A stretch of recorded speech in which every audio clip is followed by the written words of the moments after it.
If you're anything like me, you get overwhelmed at all the features and options available when you're searching for portable power banks. I've been traveling with and using power banks for years, so I want to show you some of my favorites, explain the differences between battery types and brands, show you what features you should look for when you're purchasing a new portable battery pack.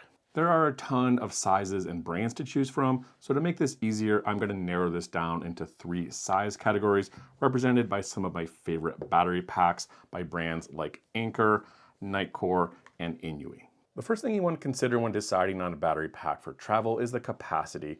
I have 3 categories here: large, powerful batteries for charging laptops, mid-sized batteries for daily use cell phones, multiple devices, then smaller battery packs over here for emergency power. In this review, I'll talk about the 4 things that you should consider when you're buying a battery pack, starting out with capacity, often listed in milliamp hours, but with a caveat that I'll talk about later. Next is max wattage and output of the battery and how it's split between the different ports. You also want to look at the number and the types of output ports, whether USB-C or A, then other features like power pass-through, display interfaces, and if they have an integrated charge port. Let's start out by looking at overall capacity using those 3 categories I mentioned earlier: laptop power, daily use, and emergency power. Looking at the largest laptop category, these are going to be the biggest battery packs, usually with the highest power transfer capability. For example, these batteries are all going to have 20 to 25,000 milliamp hour capacity with enough power output to charge a laptop, as well as multiple devices simultaneously. The 3 batteries that I have in this category are the Anker A1695, this one by UGREEN, and the INIU power bank. Another thing to know if you plan on flying with a large battery pack is the max limit allowed by airlines. All major airline safety organizations limit the size of lithium batteries. You can take on an airplane about 2 ounces of lithium, which equates to about a 27,000 milliamp hour power bank. So if you're flying with one of these, just make sure you're below that number. Well, all of the batteries that I'll be showing you today are below that. The next category I'll be showing you are these mid-sized power banks, all in the range of about 10,000 milliamp hours. These are what I call the workhorse of battery packs. These are a great size for daily carry. They're small enough to fit in day packs and slings, but they're also large enough to be extremely useful. This size of battery can be used for charging multiple devices or sometimes even multiple charges on the same device. The batteries that I have to show you in this category, this is the Anker Nano Portable, the INIU B61 here, and the Nitecore NB Plus. The next category down is even smaller. These I call emergency use batteries because they're the smaller, around 5,000 milliamp hour battery packs. These are usually not quite large enough to get most cell phones from 0 to 100%, but they're great if you rely on your phone a lot and just need some extra power to get you through the day. The batteries I have in this category are 2 by Anker, the Nano, and the Fusion, also 2 by Nitecore, this is the Carbon, and the NB Air. Before moving on to the next features, I want to take a step back and talk about the difference between the listed capacity and total power output or delivered capacity, which is something you don't often hear about when you're shopping for portable battery packs. Most companies will list the maximum power capacity of the battery in milliamp hours, which is often advertised on the product page. For example, Anker Nano here is 10,000 and the Nitecore NB Air 5,000 milliamp hours.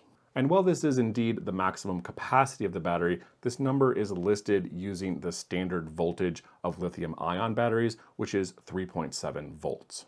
So for example, if you have a battery with a maximum capacity of 5,000 milliamp hours, if it's operating at this standard 3.7 volts, then the battery would indeed have a total power output of the listed 5,000 milliamp hours of power. However, the actual operational output of the USB port going from the battery into your phone is actually 5 volts and not 3.7.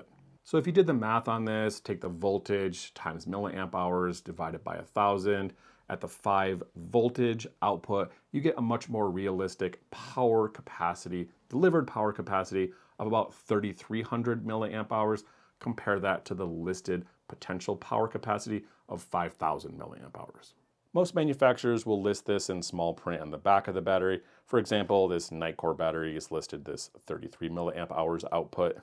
You'll also see that on these larger battery packs. For example, this one, 16,000 milliamp hour or 80 watt hours, much lower than the maximum listed capacity of 25,000. I don't think companies are necessarily doing this to be sneaky because there's a lot of unknown factors that go into how much power your device gets from the battery, including efficiency, the voltage, and temperature. In general, I don't think this is something to worry about because all manufacturers are going to have the same discrepancy between listed capacity and total power output. Just know that you're going to get about 70% efficiency in your device from what's listed on the actual battery. So now, finally moving on from battery capacity, I want next to look at the power output on these battery packs, which is measured in watts. This number is going to be listed in the small print on the back. Sometimes they include the number just really easy to see on the front, like right here on these three. They sometimes list it just next to the ports. For example, this INIU charger, 100, 45, and 18 watts. The wattage is important because this is a measurement of how much power the battery is able to put into your device. And this is very important with larger devices, sometimes like laptops that have a larger power capability because they're going to require a battery with a very high power output. To figure out your wattage requirements, you can just search your devices or look at that small black box, the adapter on your laptop power cord. Smaller devices like laptops and tablets tend to be on the lower side. They could pretty much be charged with any of the battery packs I'm showing you. For example, iPhone 15 supports 20 watt fast charging, while this Aldo Cube supports 18 watts.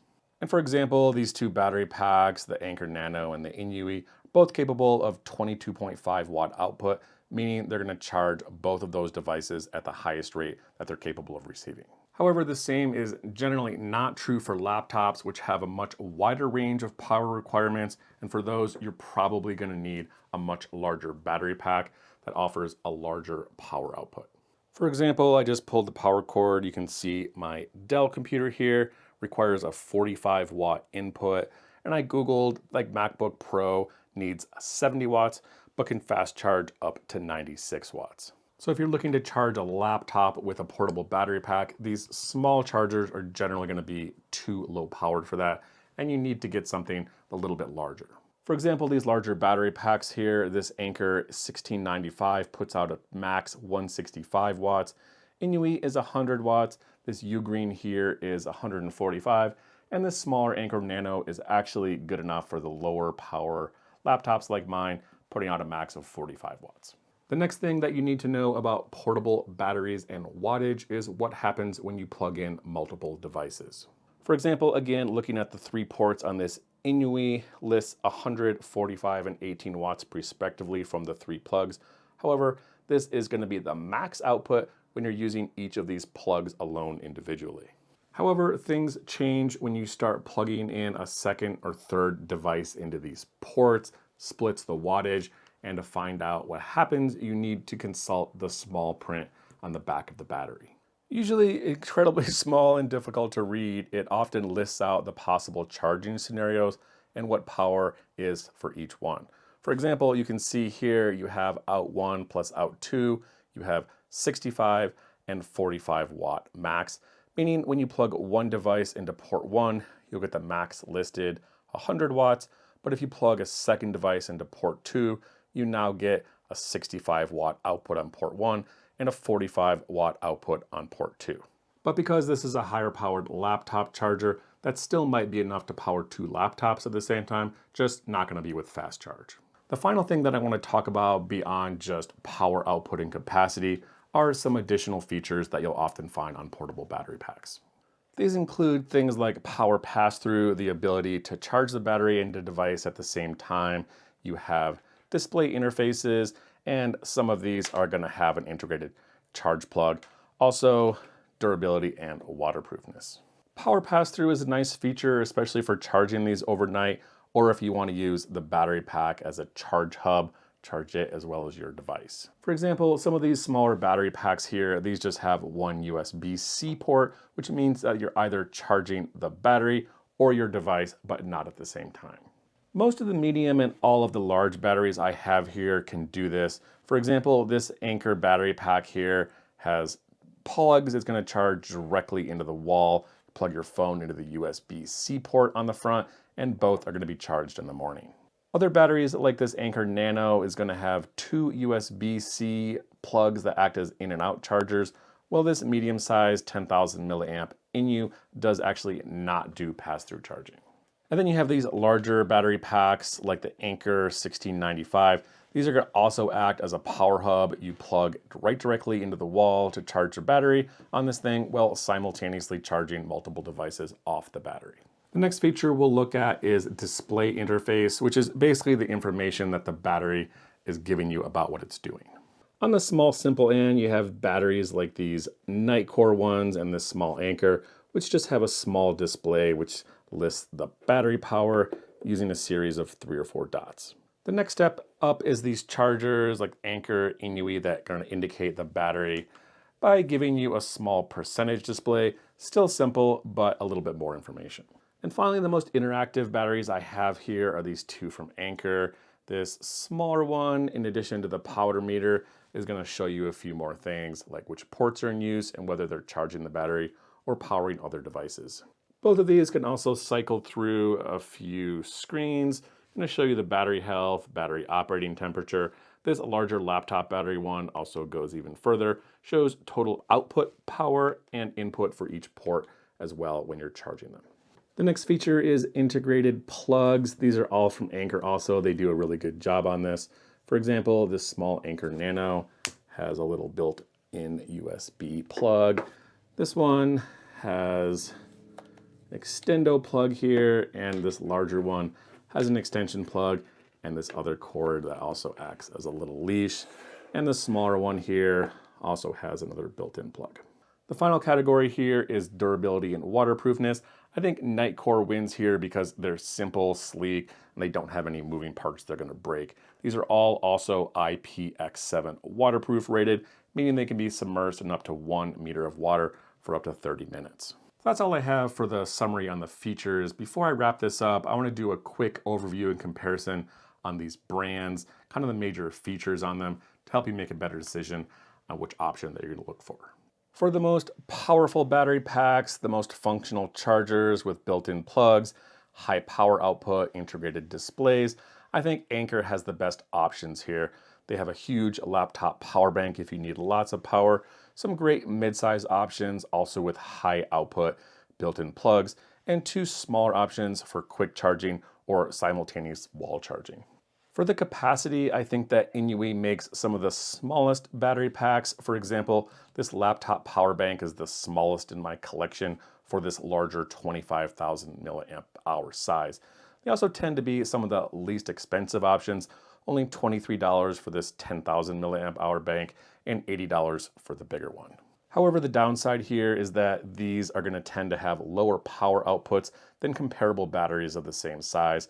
For example, these larger ones, we have 100 watt over here, 22.5 on the INIUs, compared to 165 and 45 from the same battery pack capacities from Anker.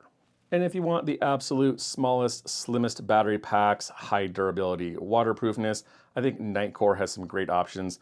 These are all incredibly small, slim.